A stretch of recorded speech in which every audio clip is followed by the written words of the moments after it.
This week it's Jungle Queens, Robot Women, and Axe Wielding Barbarian Maidens.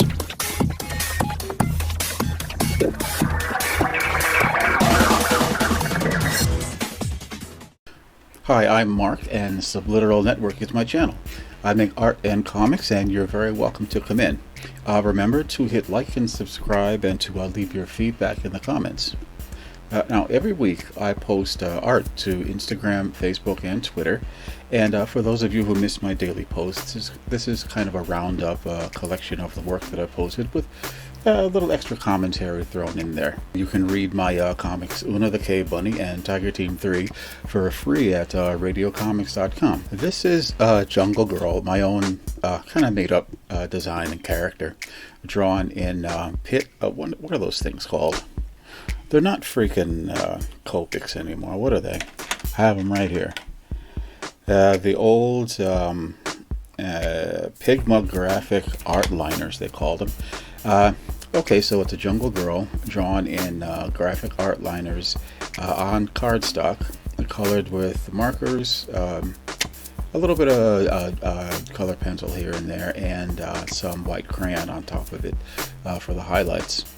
You want to make a Jungle Girl look larger than life, and a lot of times, like, see how she has like the giant gorgeous hair, which living in the jungle is not something that you would ordinarily have because there's no hair products available.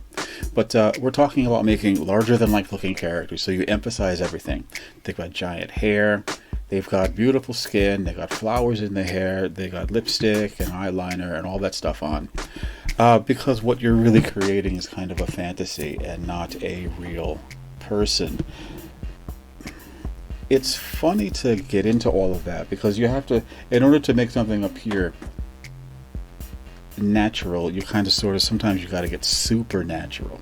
Because the ideals of the character have to kind of come out visually. So that's why everybody is so much better looking and stronger and bigger and healthier in fiction, when you have that kind of character, because you have to get the internal heroic characteristics out through the things you have a handle on, the external view of the character and how the character looks. This is a sketch in ballpoint on a paper lunch bag.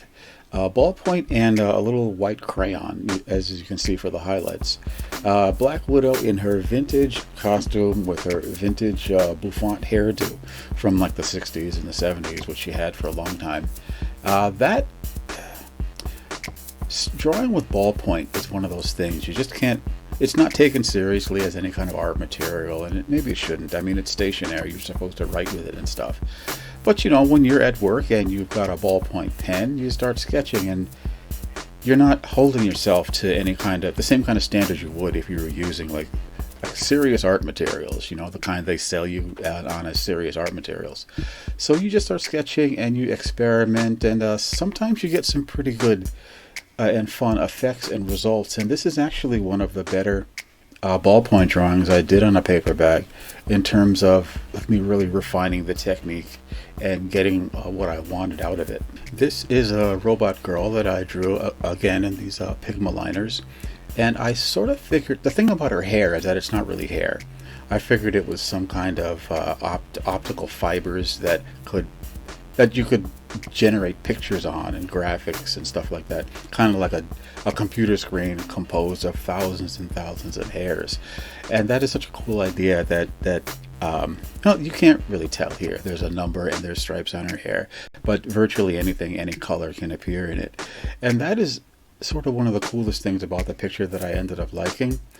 What you're seeing here is a version that I colored up a little bit, so when I made the post I colored it and cropped it just so that it looked a little more colorful. I post a lot of ink drawings, and sometimes I just like to spice it up a little bit.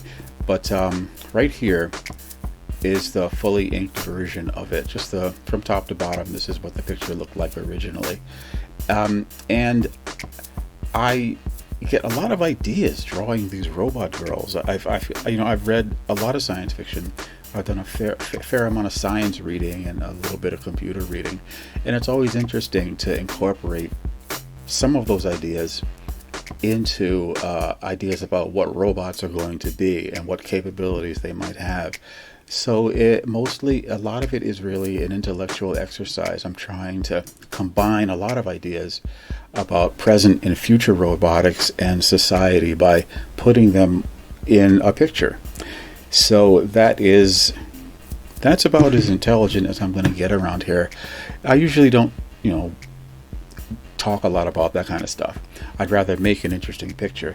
And for me, I think that is the goal at the end of it all. This started out as a Sharpie drawing on 8.5 by 11 paper, which went into the coloring queue. And when I finally got up to it, I colored it up in Sketchbook Pro, which is an old program that I think they're not even updating anymore. I had it on a tablet, and I found it was just I like painting in Sketchbook Pro. It wasn't perfect, didn't have the greatest resolution, but you could really push it and get some really fun things out of it. And this was one of them. I just really tried to get as much out of the program as I could by pushing the brushes and combining stuff and trying to do unusual things with it. So this was one of the results.